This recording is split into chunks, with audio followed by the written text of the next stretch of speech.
ప్రియమైన భగవద్బంధువులందరికీ నమస్కారం. ఈరోజు మనము పరమ ప్రేమ అనే విషయం గురించి మాట్లాడుకుందాము. ఇది నారద భక్తి సూత్రాలలో రెండో సూత్రం అన్నమాట. ఫస్ట్ వారు ఏం చెప్తారనంటే,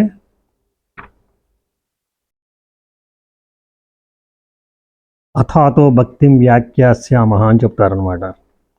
అంటే ఇప్పుడు నేను భక్తిని గురించే చెప్తున్నాను అని చెప్తారనమాట. తర్వాత రెండో సూత్రమే సాత్వస్మిన్ పరమ ప్రేమ రూప అంటారనమాట.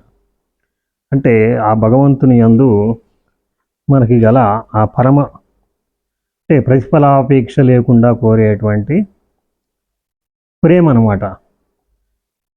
అంటే జనరల్గా 199 మంది భగవంతుణ్ణి ఎందుకు పూజిస్తారు, ఆయన ఎందుకు ప్రేమిస్తారు అని అంటే మన యొక్క కోరికలు తీరుస్తాడు అని. అంటే మనకి కూతురు పెళ్ళి కాలేదనుకో, మా అమ్మాయి పెళ్ళి తిరుపతి వస్తాము, లేకపోతే పలానా చోటుకు వస్తాము, లేకపోతే సంతానం కలిగితే నీ దగ్గరికి వస్తాము, లేకపోతే మా అబ్బాయి ఇంజనీరింగ్లో సీట్ వస్తే, లేకపోతే డాక్టర్ సీట్ వస్తేనో ఇది చేస్తాము.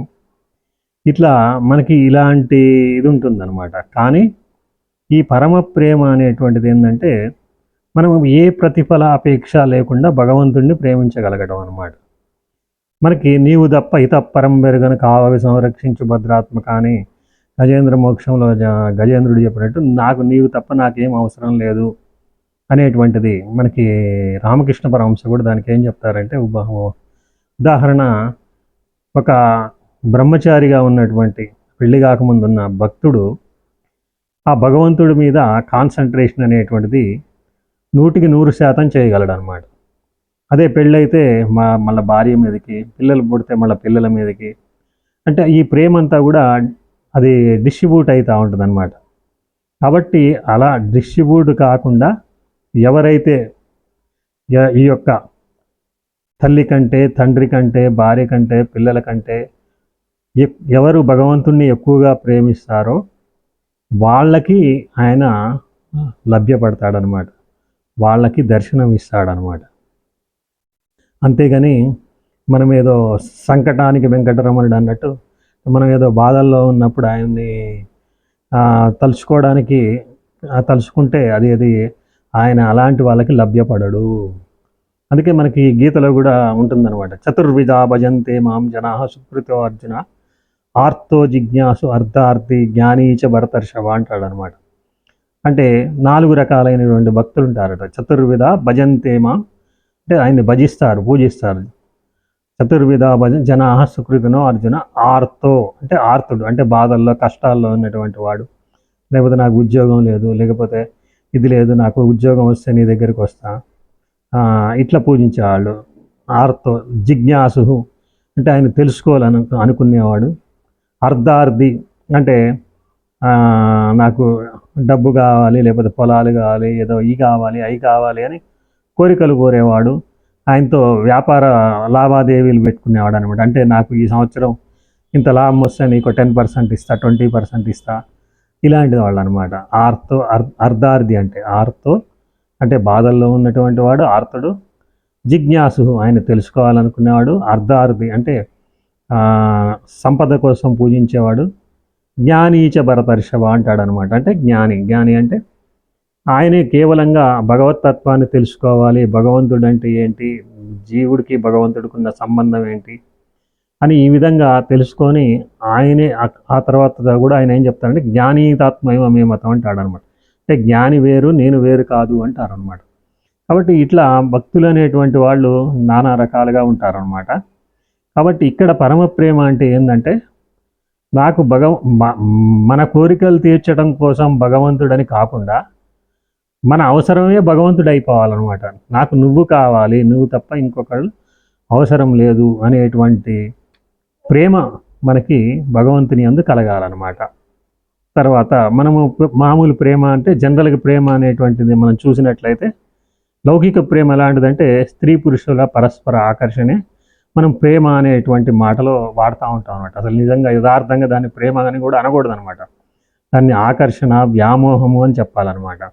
దాన్ని ప్రేమ అంటాం అనేటువంటిది దాన్ని సర్వసాధారణంగా మనం అది తప్పుడు ఆస్పెక్ట్లో వాడుతున్నాము. నిజంగా అది ప్రేమ కాదు. ఎందుకంటే మనం ఎంతోమందిని చూస్తూ ఉన్నాం అనమాట. ఆ యొక్క వాళ్ళు ఆ ప్రేమించిన వాళ్ళు పెళ్లి చేసుకోవడం కుదరకపోతే ఆ అమ్మాయి మీద యాసిడ్ పోసిన సంఘటనలు ఇలాంటివి ఉంటాయి. మరి నిజంగా ప్రేమ ఉన్నటువంటి వాడు యాసిడ్ పోయాడు కదా మరి. కాబట్టి ఇది దాన్ని ప్రేమ అన్నమాట. మోహము లేకపోతే వ్యామోహము అంటారనమాట. నిజమైనటువంటి ప్రేమ ఏంటంటే భగవంతుని యందు మనకి పరిపూర్ణమైనటువంటిది.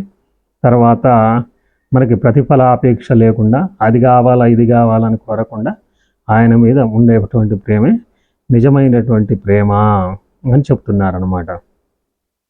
దాన్నే భక్తి అని కూడా అంటారనమాట. ఆ పరమ ప్రేమని భక్తి అని కూడా అంటారనమాట. తర్వాత అది అమృత స్వరూపమైనది అని చెప్తారంట. దాని తర్వాత సూత్రంలో ఆయన అదే చెప్తారనమాట. అమృత స్వరూపాచ అంటారనమాట.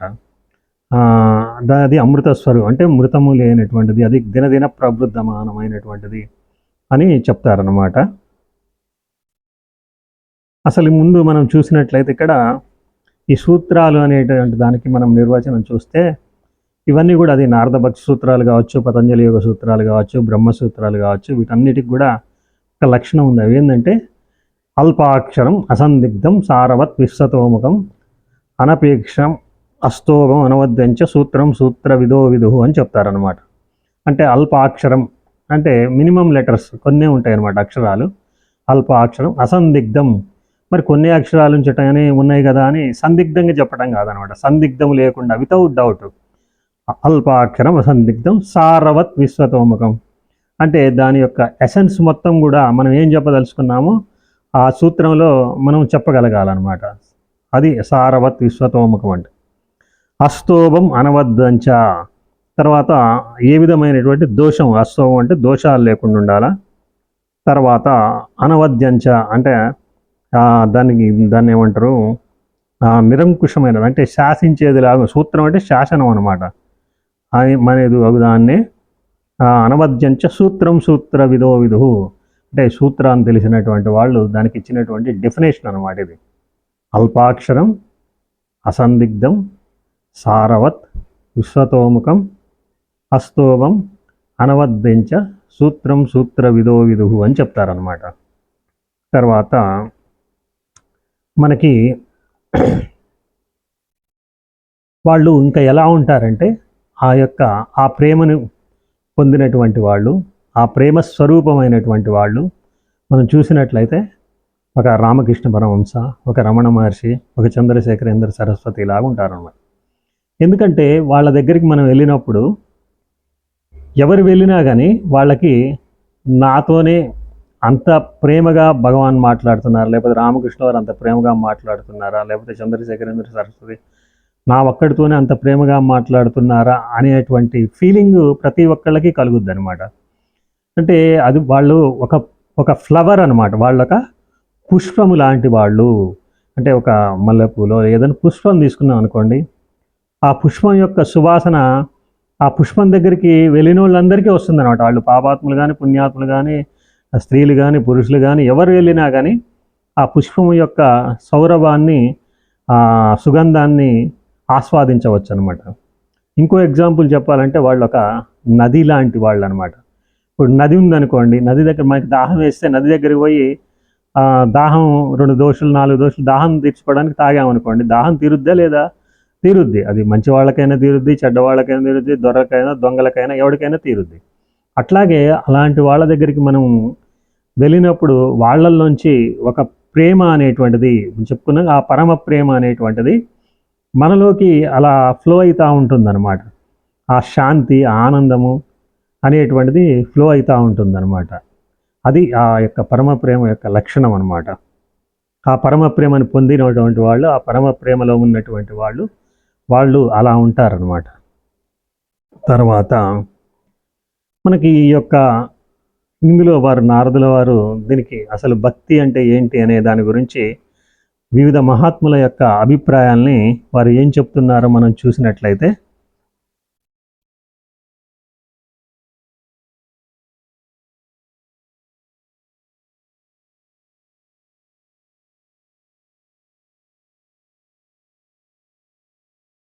పూజాదిషు అనురాగ ఇది పారాశర్య. అంటే ఈ యొక్క పూజ యందు అనురాగము కలిగి ఉండడమే భక్తి అని ఆ పారాశర్ల కుమారులైనటువంటి వ్యాసుల వారు చెప్పుచున్నారనమాట.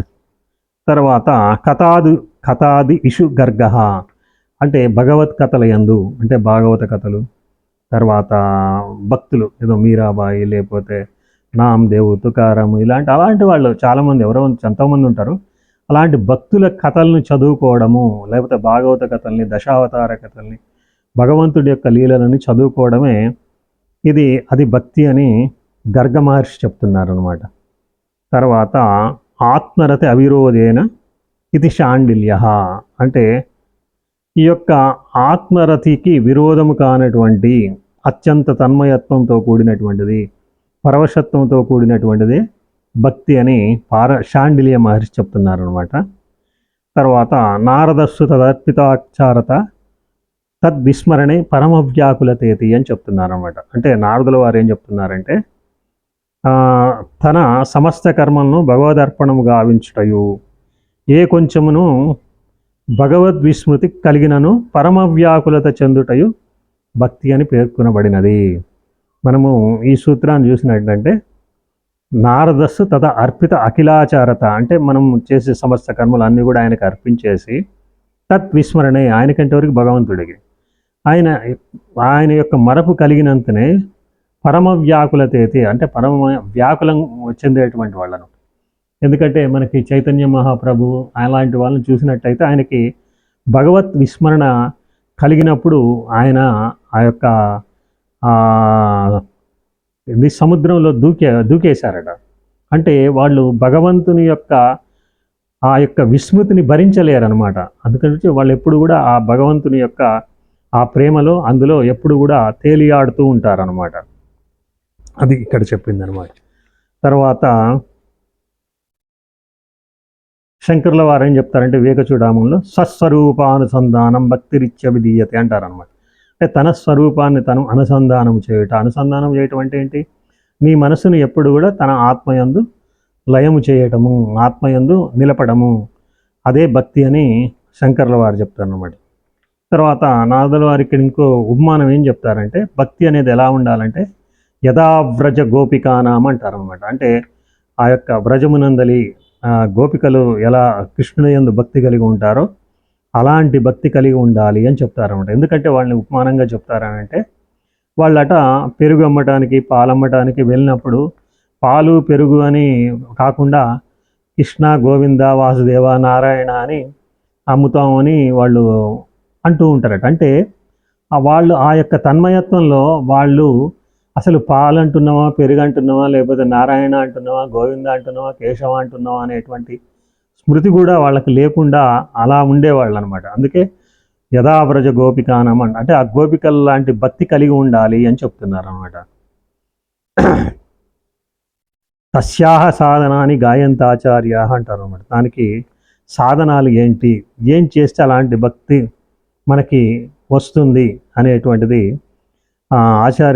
మిగిలిన వివిధ ఆచార్యులు ఏం చెప్తున్నారో చూస్తే తత్తు విషయత్యాగాత్ సంగత్యాగాచ్చ, అంటే అది విషయత్యాగం వలన సంగత్యాగం వలన కలుగుతుంది అంటాను. అంటే విషయత్యాగం అంటే మనకి విషయముల యందు అనాసక్తి, అంటే ఈ యొక్క శబ్దస్పర్శ రూపాలు విషయాలంటే అయ్యి అన్నమాట. పంచ విషయాలు ఉంటాయి కదా, శబ్దము స్పర్శ, అంటే శబ్దం అంటే చెవితో వినేటువంటిది, వివిధ పాటలను సంగీతమును, స్పర్శ అంటే కామసుఖాలు, శబ్ద రూపము, తర్వాత ఈ సినిమాలు షికారులు సీరియళ్ళు, రసము అంటే వివిధ టేస్టులు, అంటే ఆహారం మీద మనకి అవి తినాలా ఇవి తినాలా అనేటువంటిది మన శరీర పోషణం, మనము బతకటానికి తినాలా కానీ తినడం కోసమే బతకూడదు అని చెప్తారనమాట. కాబట్టి మనం బతకడానికి ఏదో ఒకటి తింటే సరిపోద్ది, అంతేగాని మనకి ఋషుల కోసము వాటి కోసం తినకూడదు అంటారు అనమాట. తర్వాత గంధము అంటే మన పర్ఫ్యూమ్స్ వాడటము, సెంటిల్ స్ప్రే చేసుకోవడం అలాంటివి. అంటే ఈ పంచేంద్రియ విషయాల నుంచి కూడా మనము దూరంగా ఉండాలన్నమాట భక్తుడు అనేవాడు. తత్తు విషయత్యాగా సంగత్యాగాచ్చ, సంగత్యాగం అంటే మనకి బయట వ్యవహారాల్లో కూడా ప్రతి దాంట్లో కూడా భక్తుడైనటువంటి వాడు దూరకూడదు అనమాట. ఏ పాలిటిక్స్లోనో లేకపోతే ఆ క్రికెట్ గురించనో వాటి గురించో లేకపోతే ఏదో ఒకటి అందులో మనం ఇన్వాల్వ్ కాకూడదు అనమాట. మనం ఏంది ఎప్పుడు కూడా మనకు ఈ యొక్క సత్పురుషులతో సాంగత్యము, భక్తులతో సాంగత్యము, లేకపోతే భక్తి కథలు చదువుకోవడము, దాని గురించి మాట్లాడే వాళ్ళ దగ్గర కూర్చొని వినటము, ఇలాంటివి ఉండాలి. కానీ మనకి వేరే లౌకిక విషయాల యందు ఆసక్తి అనేటువంటిది ఉండకూడదు అనమాట. అది సంగత్యాగాచ అంటే సంఘాన్ని త్యజించడం అనమాట. తత్తు సంగత్యాగ తర్వాత అవ్యావృత భజనాత్ అంటారు అనమాట. అంటే ఆయన్ని ఎప్పుడు భజిస్తూ ఉండాలన్నమాట. భగవంతుణ్ణి మనము భజిస్తూ ఉండాలన్నమాట. ఈ యొక్క భక్తి సాధనను అప్పుడు సంపూర్ణమవుతుంది అంటారు అనమాట. అఖండ భజన వలన అది. తర్వాత లోకోపి భగవద్గుణ శ్రవణ కీర్తనాత్ అంటే లోకమునందు కూడా భగవద్ గుణ శ్రవణములను కీర్తించటం వలన ఈ యొక్క భక్తి సాధన అనేటువంటిది మనకి సంపూర్ణమవుతుంది అని చెప్తున్నాను అనమాట. తర్వాత ముఖ్యతస్తు మహత్కృపయే భగవత్కృపాలేశాత్వ. మనకి ఇవన్నీ ఉన్నప్పటికీ కూడా మనకి మహాత్ముల కృప లేకపోతే భగవత్ కృప అనేటువంటిది ఉన్నప్పుడే మనకది లభ్యమవుతుంది అని చెప్తారనమాట. అలాంటి భక్తి పరాభక్తి. తర్వాత ఆ పరమ ప్రేమ అనేటువంటిది. తర్వాత మహస్సంగస్తు దుర్లభము అగమ్యం అమోఘచ్చ అని చెప్తారనమాట. కాబట్టి వీళ్ళు ఏం చేయాలంటే మహాత్ముల్ని అప్పుడప్పుడు ఆ మహాత్ముల్ని దర్శిస్తూ ఉండాలి. వాళ్ళు చెప్పేటువంటిది వింటూ ఉండాలి. ఆ యొక్క సత్సంగంలో కూర్చొని వినటం వల్ల కూడా మనలో భక్తి అనేటువంటిది మనకి ఉద్దీపన కలుగుతుంది అని చెప్తున్నారనమాట. తర్వాత దుస్సంగ సర్వదైవత్యాజ్య అంటే దుష్టులతోటి చెడ్డవాళ్ళతోటి మనము ఈ యొక్క భక్తులు అనేటువంటి వాళ్ళతో తిరగరాదు అని చెప్తున్నారు అనమాట. తర్వాత కస్తరతి మాయం యో సంగాం చేతి యో మహానుభావం సేవతే నిర్మమో భవతి. అంటే ఈ మాయని ఎవరు దాడతారు అని ప్రశ్నించినట్లయితే కస్తరతి మాయం యో సంగాం త్యజతి అంటే ఈ సంఘాన్ని త్యజించినటువంటి వాళ్ళు. తర్వాత ఎవరైతే మహానుభావుల్ని సేవిస్తారో మహాత్ముల్ని, తర్వాత నిర్మమో భవతి అంటే మోహము లేనటువంటి వాళ్ళు,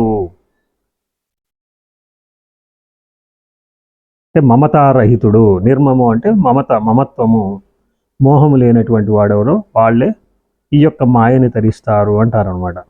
అంటే అసలు మాయ అంటే ఏంటి అనేది మనం చూసినట్లయితే ఒకసారి శ్రీ మహావిష్ణువునట నారదుడు అడుగుతాడట, స్వామి మాయ అంటే ఏంటి ఒకసారి నాకు చూపెట్టినవి. నారదా నీకు ఎందుకు ఇప్పుడు అది దాని గురించి అని స్వామి చెప్తారట. చెప్తే లేదు స్వామి అంటే సర్లే నీకు టైం వచ్చినప్పుడు నేను చెప్తాలే అంటారు అనమాట. అని వాళ్ళు ఒక ఎటో ప్రయాణం చేస్తూ ఉంటారు స్వామిను నారదుల వారు.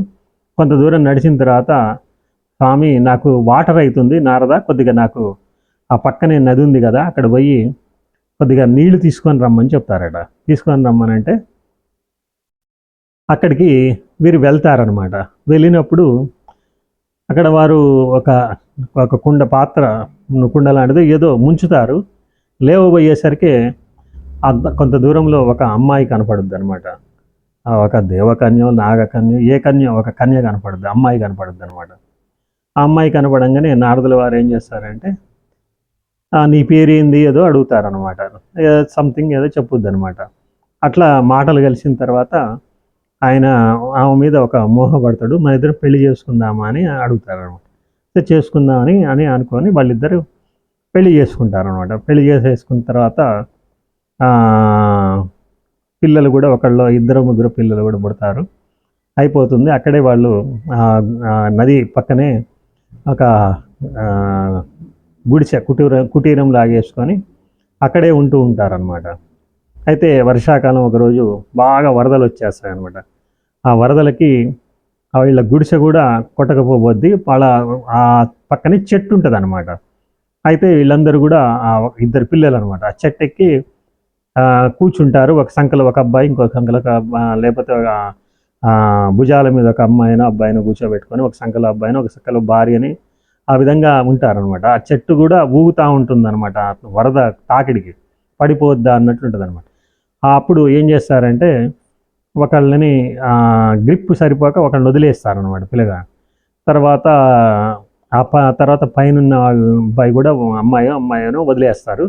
తర్వాత ఇంకా ఈయన ఈ గ్రిప్ సరిపోక భార్యను కూడా వదిలేస్తారనమాట. అందరూ అందులో కొట్టకపోతారనమాట. కొట్టకపోయిన తర్వాత ఈయన ఒక్కడే చెట్టు మిగులుతాడనమాట. ఆ చెట్టు పై కొమ్మలు అట్ట పట్టుకొని అలా ఉంటాడు. ఈ లోపల సాయంత్రానికో తెల్లారికో వరదంతా తగ్గిపోతుంది. తగ్గిపోయిన తర్వాత కిందికి దిగి కూర్చొని ఆయన బాధపడతా ఉంటారనమాట. ఏడుస్తూ ఉంటారు. ఏంది నా పిల్లలు పోయారు, నా భార్య పోయింది, అదేంది ఇది భగవంతుడా అట్లా బాధపడుతూ ఉంటారనమాట. ఈ లోపల స్వామి వస్తారనమాట. వచ్చేసేసి నారదుని భుజం మీద తట్టి, నారద మంచినీళ్ళు అని అంటారనమాట. అని అంటే అప్పుడు మళ్ళీ ఆయన చూస్తే అక్కడ కుండ తీసుకొని అప్పుడు స్వామి అడుగుతారనమాట, మాయ అంటే అర్థమైందా అని. అంటే అదనమాట మాయ అంటే మనకు తెలియకుండానే ఏదో ఒక మోహంలో చిక్కుకోవడము, ఇదంతా సంసారం అని అదని ఇదని అనుకోవడము, మళ్ళీ ఏడ్చవటం, ఇదంతా దీన్నే మాయ అంటారనమాట. కాబట్టి తన యథార్థ స్వరూపం తనకు అర్థమైనప్పుడు ఇప్పుడు స్వప్నంలో కూడా మనం ఇలాంటివి మనకి ఉంటాయన్నమాట. స్వప్నంలో కూడా స్వప్న జగత్తును సృష్టించుకోవడం, అక్కడ కూడా భార్య పిల్లల్ని సృష్టించుకోవడం, అక్కడ వాళ్ళకి ఏదైనా బాధలు వస్తే బాధపడ లోపల మనకి ఈ బాధ ఎప్పుడు పోతుంది, మేలుకొచ్చిన తర్వాత పోతుంది అనమాట. కాబట్టి ఇట్లే ఈ లౌకికంలోంచి కూడా మనం మేలుకోగలగాలన్నమాట. ఈ స్వప్నావస్థలోనే కాదు, జాగ్రత్త అవస్థలోంచి కూడా మనం మేలుకోవాలన్నమాట. ఇప్పుడు కూడా మనం ఒక నిద్రలో ఒక స్వప్నంలో ఉన్నాం అనమాట. ఆ మేలుకున్నప్పుడే ఈ మాయని మనం తరించగలం అనమాట. అది కస్తరతి మాయం అంటే. యో సంగాం చేతి యో మహానుభావం సేవతే నిర్మమో భాతి అని చెప్తారనమాట. తర్వాత ఈ యొక్క భక్తి అనేటువంటిది ఎలాంటిదంటే అనిర్వచనీయం ప్రేమ స్వరూపం అంటారనమాట. అంటే ఇది నిర్వచించడానికి వీలు లేనటువంటిది, నాట్ డిస్క్రైబబుల్, అంటే డిస్క్రైబ్ చేయలేమన్నమాట దీన్ని ఇలాంటిది అని. మూకాస్వాదనవత్ అంటారనమాట. మూకాస్వాదనవత్ అంటే ఇప్పుడు మూగవాడు ఉన్నాడు అనుకోండి, ఏదైనా మనము ఒక స్వీట్ ఇచ్చాము, ఒక కలాకనో ఏదో ఇచ్చాము, తిన్నాడు. తిన్న తర్వాత దాని గురించి వర్ణించమంటే ఏమన్నా వర్ణించగలుగుతాడు మూగవాడు? వర్ణించలేడు. కానీ బాగానే ఉంటుంది, తీయగా ఉంటుంది, బాగుంటుంది. లేకపోతే ఒక బంగినపల్లి మామిడి పండు ఇచ్చాము, లేకపోతే ఒక రసాలు బంగినపల్లి ఏదో రసాలు ఇచ్చాము, చెరుకు రసము ఏదో ఇచ్చాము, దాన్ని తింటాడు. తిన్న తర్వాత అది ఎలా ఉందంటే వర్ణించగలుగుతాడా? వర్ణించలేడు. అట్లే ఈ యొక్క పరాభక్తి ఇలాంటి పొందినటువంటి వాళ్ళు కూడా వాళ్ళు పొందేటువంటి ఆనందాన్ని కానీ ఇదిని ఎవరు వర్ణించలేరు అనమాట. అంతే, ఇంకా వాళ్ళ ఆ భక్తిలో తన్మయత్వంలో తేలిపోతూ ఉంటారు తప్ప ఇలా ఉంటుంది అని చెప్పడానికి కూడా వీలు లేనటువంటిది. ముఖాస్వాదనవత్ అంటే అదనమాట.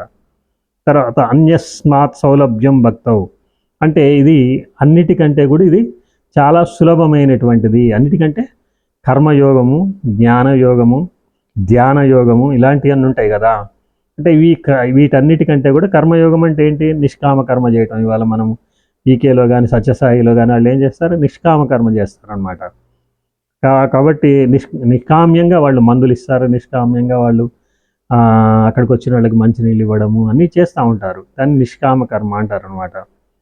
తర్వాత భక్తి నిష్కామ యోగం. తర్వాత ధ్యాన యోగం అంటే మెడిటేషన్లు చేయడము, లేకపోతే ధ్యానాలు జపాలు చేయడము. దానికంటే కూడా తర్వాత వీటన్నిటికంటే కూడా ఈ యొక్క భక్తి అనేటువంటిది అన్యాస్మాత్ సౌలభ్యం భక్తు సులభమైనటువంటిది అని చెప్తారనమాట. తర్వాత అది ఎలాంటిదంటే శాంతి రూప పరమానంద రూపాచ అంటారనమాట. అది శాంతి రూపమైనటువంటిది, పరమానంద రూపమైనటువంటిది అని చెప్తారనమాట. తర్వాత భక్తుడైనటువంటి వాడు చేయకూడని పనులేంది అని చెప్తారనమాట. స్త్రీధన నాస్తిక వైరి చరిత్రం నశ్రవణీయం అంటారనమాట. అంటే భక్తుడైనటువంటి వాళ్ళు ఎవరైనా వేరే స్త్రీల గురించి చెప్పుకుంటారనుకోండి, అక్కడ ఉండకూడదు, వినకూడదు కూడా అనమాట. ఎందుకంటే అవి విన్నప్పుడు ఏమైందంటే మనకి స్త్రీల పట్ల ఆకర్షణ, అది ఓన్లీ స్త్రీలనే కాదు, స్త్రీలు పురుషుడు స్త్రీల గురించి కూడా వినకూడదనమాట. స్త్రీలు కూడా పురుషుల గురించి చర్చించుకునేది వినకూడదనమాట. ఎందుకంటే దానివల్ల ఒక మోహము, ఆకర్షణ పెరుగుతుందనమాట. అందువల్ల స్త్రీ ధనం గురించి కూడా అంతే. మనకి ఏం కావాలి ఇక్కడ? దీన్ని ట్రాన్సిట్ లాంజ్ అంటారనమాట. అంటే మనము ఒక ప్రయాణం, అనంతమైన ప్రయాణంలో ఈ యొక్క మనం బస్ స్టాండ్లో కానీ, రైల్వే స్టేషన్లలో కానీ, పెద్ద హైదరాబాద్ అలాంటి చోట్ల, లేకపోతే తర్వాత ఏరోడ్రోమ్లో కానీ లాంజ్ అని ఉంటుంది. లాంజ్ అంటే ఏంటి అంటే మళ్ళీ మనం ట్రైన్ వచ్చేదాకా, బస్సు వచ్చేదాకా మనం అక్కడ విశ్రాంతి తీసుకునేది అనమాట. కాబట్టి మనకి ఇప్పుడు కొన్ని లక్షల సంవత్సరాలు గడిచిందని చెప్తారనమాట. కృతయుగం ఇన్ని వేల సంవత్సరాలు, ద్వాపరయుగం ఇన్ని వేలు, త్రేతాయుగం ఇన్ని వేలు, కలియుగం ఇన్ని వేలు అని చెప్తాం. ఆ అనంతకాలంలో మనం ఇక్కడ ఉండేటువంటి 60 ఏళ్ళు, 70 ఏళ్ళు, 80 ఏళ్ళు, 90 ఏళ్ళు, కాకపోతే మ్యాక్సిమం 100 ఏళ్ళు ఉంటాం అనుకోండి. చాలా తక్కువ కాలం అనమాట. కాబట్టి ఈ కాలాన్ని మనము ఇక్కడ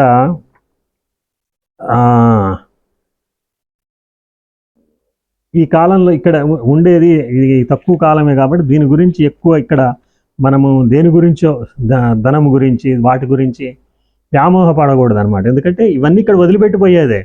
మనం 100 ఎకరాలున్నా, 1000 ఎకరాలున్నా, లేకపోతే 10 ఇళ్ళున్నా, 20 ఇళ్ళున్నా కూడా అన్నీ ఇక్కడ వదిలిపెట్టిపోయేది అనమాట. కాబట్టి మనం ధనం గురించి తాపత్రయపడకూడదు అనమాట. కావాల్సింది ఏంది మనకింత, మనం 3 పూటలు ఇంత తినడానికి భోజనం ఉండాలా. ఎసెన్షియల్ కమాడిటీస్ అంటారు అనమాట ఎకనామిక్స్లో. అంటే తినటానికి తిండి, కట్టుకోవడానికి బట్ట, ఉండటానికి ఇల్లు. ఈ 3 ఉంటే చాలు. అంతేగాని మనకి ఏదో కావాలి ఏదో అని అటువంటిది ఇది భక్తుడికి ఉండకూడదు అనమాట. స్త్రీ, ధన, నాస్తికుల గురించి కూడా ఇప్పుడు నాస్తికులు ఈ భగవంతుడి గురించి చర్చిస్తూ ఉంటాడు కదా, భగవంతుడు ఉన్నాడా లేడా, ఉంటే కనపడదా, లేకపోతే ఉంటే చూపెట్టు, ఇలాంటివన్నీ చూపి. మరి ఇప్పుడు గాలిని మనం చూపించగలమా? గాలి లేకపోతే బతకగలమా? లేకపోతే కొంతమంది అడుగుతారు అనమాట, గుడికే ఎందుకు పోవాలా, భగవంతుడు అంతటా ఉన్నాడుగా మరి అని అంటారు. మరి ఇప్పుడు మనము బండి నడుపుతాం, స్కూటర్ కానీ లేకపోతే బైక్ కానీ, మరి ఆ గాలి అంతటా ఉంది కదా, మళ్ళీ బైక్లో గాలి పెట్టించుకోవడానికి ఆ గాలి కొట్టేవాడి దగ్గరికి ఎందుకు పోతాం? అంటే అక్కడ అట్లనే భగవంతుడు అంతటా ఉన్నప్పటికీ కూడా ఆ గుళ్ళో అనేటువంటిది మనకి ప్రత్యేకంగా ఉంటాడనమాట. కాబట్టి ఆ గుళ్ళో మనకి ఏంటంటే ఆ యొక్క విగ్రహ ప్రతిష్ట అప్పుడు కింద శ్రీచక్రం అనేటువంటిది ప్రతిష్ఠించడం, తర్వాత పైన కలశం ఉంటుంది, తర్వాత గుడి పైన అదేంటంటే ఆ యొక్క పాజిటివ్ వేవ్స్ని చేసుకొని మళ్ళీ అది కిందకి శ్రీచక్రానికి ఇస్తుంది. మనము ఆ గుడి చుట్టూ తిరిగినప్పుడు ఏమవుతుందంటే ఆ యొక్క ఎనర్జీ అనేటువంటిది మనలో పాస్ అవుతుంది అనమాట. పాస్ అయ్యి మనకి ఒక గుడిలో ఉన్నప్పుడు ఒక ప్రశాంతత, ఒక ఆనందాన్ని అనుభవిస్తాం అనమాట. అందుకు మనం గుడికి వెళ్ళాలన్నమాట. కాబట్టి నాస్తికులు చెప్పే మాటలు వినకూడదు అనమాట. స్త్రీ, ధన, నాస్తిక, వైరి చరిత్ర నశ్రవణీయం అంటారు. అంటే వైరి అంటే మనకి శత్రువులు అయినటువంటి వాళ్ళ గురించి కూడా మనం ఎక్కువ వినకూడదు అనమాట. ఎందుకంటే ఆ వింటూ వాళ్ళ గురించి ఎక్కువ తలుచుకుంటే ఏమైంది, కోపము, క్రోధం వస్తుంది అనమాట. అందువల్ల మనము ఎక్కువ కూడా ఆ వైరుల గురించి ఎవరైనా మన శత్రువు గురించి కానీ ఎవరి గురించి అయినా మాట్లాడేటప్పుడు దాని గురించి మనం ఎక్కువగా డిస్కస్ చేయకూడదు, వినకూడదు అనమాట. తర్వాత ఇంకేం చెప్తున్నారంటే వాళ్ళు ఎలా వాళ్ళ ఆ పరమభక్తి, ఆ పరాభక్తి అనేటువంటిది పొందినటువంటి వాళ్ళు ఎలా ఉంటారు అని ఎలా చెప్తున్నారంటే, కంఠావరోధ రోమాంచ అశ్రుభి పరస్పరం లప్మాన పావయంతి కులాని పృథివీంచ అంటారనమాట. అంటే ఆ యొక్క పరమభక్తిని పొందినటువంటి వాళ్ళు మాట్లాడలేరు అనమాట. డగ్గుత్తిక అంటారు కదా, అంటే మా కంఠము గద్గదం అయిపోతుంది అనమాట. కంఠావరోధ రోమాంచ అంటే యొక్క శరీరం మీద ఉన్న వెంట్రుకలు నిక్కబొడుచుకుంటాయి అన్నమాట. తర్వాత అశ్రుభిహి అంటే కళ్ళల్లోంచి ఆ యొక్క భగవన్నామం వినంగానే వాళ్ళకి కళ్ళల్లోంచి నీళ్లు కారుతూ ఉంటాయన్నమాట. తర్వాత వాళ్ళ వల్ల పరస్పర లప్మాన పావయంతి కులాని పృథివీంచ అంటే అలాంటి వాళ్ళు ఎక్కడైనా అడుగు పెడితే ఆ యొక్క దాన్ని ఏమంటారు, ఆ ఇల్లు కానీ అది కానీ అది పావనమవుతుంది, పవిత్రమవుతుంది అని చెప్తారనమాట. కాబట్టి కంఠావరోధ రోమాంచ పరస్పర లప్మాన పావయంతి కులాని పృథివీంచ. కులాని అంటే ఆయన పుట్టినటువంటి కులం కానీ, తర్వాత పృథివీంచ అంటే ఈ భూమి కానీ, ఆ యొక్క ఎవరింటికైతే వాళ్ళు వస్తారో, అందుకే పెద్దవాళ్ళని మనం ఏం చేస్తాం, ఇంటికి పిలిచి ఎవరైనా దాన్ని ఏమంటారు, పీఠాధిపతులు వచ్చినప్పుడు ఏం చేస్తారు, ఇంటికి ఆహ్వానించి వాళ్ళకి పాద పూజ అవన్నీ చేస్తూ ఉంటాం. ఎందుకంటే అలాంటి వాళ్ళు మన ఇంటికి వచ్చినప్పుడు వాళ్ళల్లో ఉన్నటువంటి ఆ శాంతి, ఆ యొక్క ఆనందము మన గృహంలో కూడా ఉండి మన ఇంట్లో ఉన్నటువంటి ఆ యొక్క దుఃఖాలు లేకపోతే ఏదన్నా బాధలు ఉంటే కూడా అయిపోతాయని వాళ్ళని మనం ఆహ్వానిస్తాం అన్నమాట. తర్వాత తీర్థీ కుర్వంతి తీర్థాన్ని సుకర్మీ కర్వంతి కర్మాణి సత్శాస్త్రీ కుర్వంతి శాస్త్రాన్ని అంటారు అనమాట. అంటే వాళ్ళు ఒక తీర్థాన్ని పవిత్ర తీర్థం చేస్తారు. అంటే ఒక ప్లేస్ కావచ్చు, లేకపోతే ఒక నది కావచ్చు. అట్లా ఇప్పుడు మనము మొన్న త్రివేణి సంగమం అందరూ అక్కడికి పోయారు, ప్రయాగరాజ్ వెళ్ళారు కదా. అంటే ఇప్పుడు ఎందుకు మనం మామూలు వాళ్ళు కూడా పోతామంటే, అలాంటి పెద్దవాళ్ళు మహాభక్తులు అలాంటి వాళ్ళు స్నానం చేసినప్పుడు ఆ వాటర్లోకి ఆ శక్తి అనేటువంటిది ఆ వాటర్లో ప్రవహిస్తూ ఉంటుందన్నమాట. అక్కడికి వాళ్ళు కూడా అక్కడికి కూడా మనకి ఎంతోమంది స్వామీజీలు, తర్వాత యోగులు, జ్ఞానులు, తర్వాత వాళ్ళందరూ వస్తూ ఉంటారు కదా. వాళ్ళందరూ కూడా ఆ త్రివేణి సంగమంలో స్నానం చేసినప్పుడు ఆ నీళ్ళు ఎంతో పవిత్రం అయిపోతాయి అన్నమాట. అట్లా అందువల్ల మనం కూడా వెళ్ళి అక్కడ స్నానం చేసినప్పుడు ఆటోమేటిక్గా ఆ నీళ్ళల్లో ఉన్నటువంటి ఆ స్పర్శ వాళ్ళు స్నానం చేసినటువంటి ఆ నీళ్లు మళ్ళీ అందులో మనం చేయటం వల్ల అందులో ఉన్నటువంటి ఒక ఎనర్జీ అనేటువంటిది మనలోకి వస్తుంది అనమాట. అందుకే తీర్థీకుర్వన్ తీర్థాన్ని సుకర్మి కర్మంతి కర్వాణి సత్యాస్త్రి, అంటే ఈ శాస్త్రాలు వాళ్ళు చేసే కర్మ సుకర్మగా మారిపోతుంది. ఇప్పుడు మనము ఇస్కాన్లో చూసామనండి, వాళ్ళు మామూలుగా మనము స్కూళ్ళల్లో భోజనాలు అనేటువంటిది బయట వేరే ఆయాలు వాళ్ళు తయారు చేసి వాళ్ళు పెడతారు. దానికేను లేకపోతే అక్షయ పాత్ర అంటారు వాళ్ళది, అది ఇస్కాన్ వాళ్ళది. వాళ్ళు రోజు ఎంతో కర్ణాటకలో కానీ మన హైదరాబాద్ కొన్ని ఏరియాల్లో ఎంతోమందికి వాళ్ళు భోజనం అనేటువంటి సరఫరా చేస్తారు. మరి అది ఎలా చేస్తారు, అదొక కృష్ణ ప్రసాదం లాగా, కృష్ణుడికి నైవేద్యం లాగా తయారు చేస్తారు. చేసి దాన్ని ఆ యొక్క స్కూల్ పిల్లలకి పెడతారు అనమాట. కాబట్టి అంటే ఒక పవిత్రత అయినటువంటిది, ఒక పవిత్ర భావంతో పవిత్రతతో చేస్తారనమాట. అది సుకర్మి, అంటే వాళ్ళు చేసే కర్మ ఒక సుకర్మలాగా ఉంటుందన్నమాట. తర్వాత సత్యాశ్రీకుర్వంతి శాస్త్రాన్ని, అంటే ఈ యొక్క మహాత్ముల వల్ల శాస్త్రాలు సత్శాస్త్రాలు అవుతాయని. ఎలాగంటే మన రమణులు ఉన్నారనుకోండి, రమణులు అందరికీ రుభుగీత చదవమని చెప్తారనమాట. ఎందుకు చెప్తారని అంటే ఆ రుభుగీత ఏముందో ఆ రుభుగీత స్వరూపంగా రమణులు అయిపోయారనమాట. అందు గురించి దానికి మళ్ళీ ఆ రుభుగీతకి ఎప్పుడు అసలు మనకి తెలియదు, అది వినుండం మనం రుభుగీత ఉందనేటువంటిది. అది వారు వచ్చిన తర్వాతనే వారందరికీ సజెస్ట్ చేసిన తర్వాతే మనకు ఒక రుభుగీత ఉంది అని తెలిసిందనమాట. అది ఆ సత్శాస్త్రాన్ని అనడం అంటే శాస్త్రం ఒక సత్శాస్త్రం అయిందంటే అదనమాట. తర్వాత నాస్తితేషు జాతి విద్య రూపకుల ధన క్రియాది వేద. కాబట్టి ఈ పరాభక్తి అనేటువంటిది ఎవరైనా దీన్ని మనము పొందవచ్చు అనమాట. దీనికి జాతి కానీ, కులము కానీ, రూపము కానీ, తర్వాత విద్య కానీ, అంటే బాగా చదువుకున్నోడికే ఈ పరాభక్తి వస్తుంది లేకపోతే రాదు, అలాంటిది ఏం లేదనమాట. ఎవరైనా ఆ పరాభక్తిని పొందవచ్చు. నాస్తి తేషు జాతి విద్య రూప కుల ధనవంతుడు పేదవాడు అని కూడా ఏం లేదనమాట. తర్వాత క్రియాది భేద, ఈ భేదాలన్నీ లేవన్నమాట. తర్వాత వాదోన అవలభ్య అంటాడనమాట. అంటే భక్తుడైనటువంటి వాడు వాదోపవాదాలు చేయకూడదు అని చెప్తారనమాట. ఎందుకంటే వాదోపవాదాలు చేయటం వల్ల ఆ యొక్క మనలో ఉన్నటువంటి మన స్థితి ఒకటి ఉంటుంది అన్నమాట. భక్తుడికి ఒక స్థితి ఉంటుంది, ఆ స్థితిలోంచి జారిపోతాం అనమాట. కాబట్టి ఆ స్థితి అందు గురించి ఎవరితో వాదోపవాదాలు చేయడము, గొడవలు పెట్టుకోవడం చేయకూడదు అనమాట. తర్వాత భక్తిని మనం ఎలా వృద్ధి చేసుకోవాలో చెప్తున్నారు. భక్తి శాస్త్రాన్ని మననీయాని తద్ ఉద్బోధక కర్మాణిచ కరణీయాని అంటారు అనమాట. అంటే మన భక్తి శాస్త్రాలని మనము చదువుతూ ఉండాలి, ఒక భాగవతము లేకపోతే ఈ యొక్క భక్తుల కథలు వాటిని చదువుకుంటూ ఉండాలి. భక్తి శాస్త్రాన్ని మననీయాని తత్ ఉద్బోధక కర్మాని కరణీయాని, అంటే ఆ సంబంధమైనటువంటి కర్మలు. ఇప్పుడు రేపు మనకి ఏమైంది, శ్రీరామనవమి వస్తుంది. మరి ఇప్పుడు అప్పుడే కొంతమంది భక్తులు పాపం ఏం చేస్తున్నారు, ఆ రసీదు పుస్తకాలు పట్టుకొని ఇంటింటికి తిరిగి చూడండి మరి దానికి చందా ఇస్తారా అని. అంటే మరి వాళ్ళు ఎందుకు, నిస్వార్థం, వాళ్ళ ఇంట్లో పని కాదు అది దేవుడి బిల్లికి వీళ్ళు వచ్చి అడగాల్సినంత ఎండలో, ఇప్పుడు ఎండాకాలం అలా అసలే వచ్చి వాళ్ళు ఎందుకు ఇది చేస్తున్నారు అంటే భగవంతుడి యొక్క భగవత్ కర్మ చేయాలి నిష్కామ్యంగా, అంటే ఏ కామ్యము లేకుండా, అంటే ఏ యొక్క కోరిక లేకుండా మనం భగవంతుడి యొక్క, ఇప్పుడు చాలామంది కూడా ఇప్పుడు గోటి తరంబ్రాలని అవి కూడా చేస్తారు కదా. మరి అదంతా ఏంటి, భగవంతుడి కోసం భగవత్ కర్మ అనేటువంటిది నిష్కామ్యంగా ఏ కోరిక లేకుండా మనం చేయాలన్నమాట. తర్వాత భక్తి శాస్త్రాలను చదువుకోవాలన్నమాట. తర్వాత ఇంకేం చేయాలంటే అహింస సత్య శౌచ దయ ఆస్తిక్యాది కర్మాణి పరిపాలనీయాని అంటారు అన్నమాట. అంటే భక్తుడైనటువంటి వాడు అహింస, అంటే హింస అనేటువంటిది చేయకూడదు. తర్వాత శౌచము, సత్యము అంటే సత్యంగా ఉండాలి, శౌచము అంటే పరిశుభ్రంగా ఉండాలి. తర్వాత దయ అంటే తోటి ప్రాణుల ఎడల అన్నిటి కూడా కంపాషన్ అంటారు కదా, దయ. తర్వాత ఆస్తిక్యాది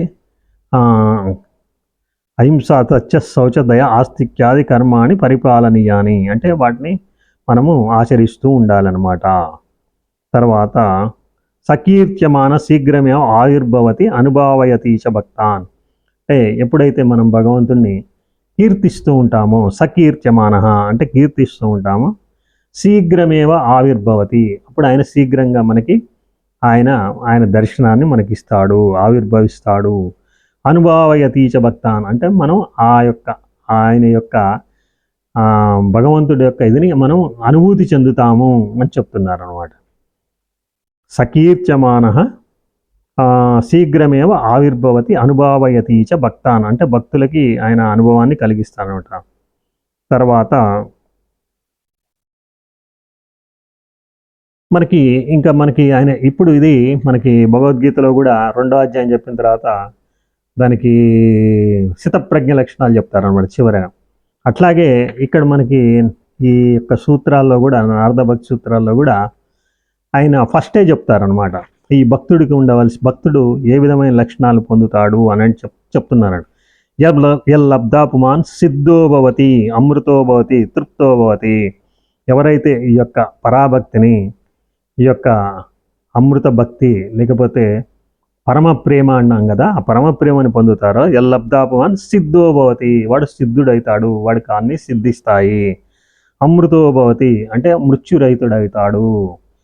తర్వాత అమృతం అంటే మృతి లేనటువంటి స్థితి, అమృతోభవతి తృప్తోభవతి అంటే వాడికి అన్నిటి మీద తృప్తి కలుగుతుంది అనమాట. ఇంకా నాకు ఇది కావాలా అది కావాలా అనేటువంటిది ఏముండదు అనమాట. తర్వాత యత్ప్రాప్య నకించిత్ వాంఛతి నశోచతి నద్వేష్టి నరమతే న ఉత్సాహీ భవతి అంటాడు. ఎవరికైతే ఈ యొక్క పరమ ప్రేమ అనేటువంటిది లేకపోతే ఈ పరాభక్తి అనేటువంటిది లభిస్తుందో వాళ్ళు నకించిత్ వాంఛతి అంటే ఏది కావాలని కోరరు అనమాట. నశోచతి అంటే వాళ్ళు ఎప్పుడు శోకింపరు. తర్వాత నద్వేష్టి అంటే ఎవరిని ద్వేషింపరు, ఎందుకంటే మొత్తం సర్వం విష్ణుమయం జగత్ సర్వం బ్రహ్మమయం జగత్ అని మనకు తెలిసినప్పుడు, అంతటా భగవంతుడే ఉన్నప్పుడు మనం ఎవరిని ద్వేషించినా అది భగవంతుడిని ద్వేషించినట్టే అనమాట. నద్వేష్టి నరమతైన ఉత్సాహ ఇవ్వతి అంటే ప్రత్యేకంగా ఒకటి బాధపడటం కానీ ప్రత్యేకమైన ఉత్సాహం కానీ అట్లేం ఉండదన్నమాట. తర్వాత యజ్ఞాత్వ మత్తోభవతి అంటే వాళ్ళు ఎవరైతే ఈ యొక్క పరాభక్తిని పొందారో, పరాభక్తి అనేటువంటిది ఎవరికైతే లభ్యమైందో వాళ్ళు మత్తోభవతి అంటే మత్తుడుగా ఉంటారనమాట. అంటే ఎప్పుడు దాన్ని ఏమంటారు, మత్తు మందులు తీసుకునే వాళ్ళు ఎలా ఉంటారో అలా ఉంటారనమాట. ఏదో గంజాయి లేకపోతే ఏదో తీసుకునే వాళ్ళు ఎలా ఉంటారు అట్లా. యజ్ఞాత్ మత్తోభవతి స్తబ్దోభవతి స్తబ్దంగా ఉంటారనమాట. అంటే మా పాపాజీ అని ఉన్నారు, వారు చెప్తాను వండర్ స్ట్రక్ థండర్ స్ట్రక్ అంటారు అనమాట. అంటే ఆ నిశ్చేష్టత, ఒక నిశ్చేష్టులై ఉంటారు అనమాట.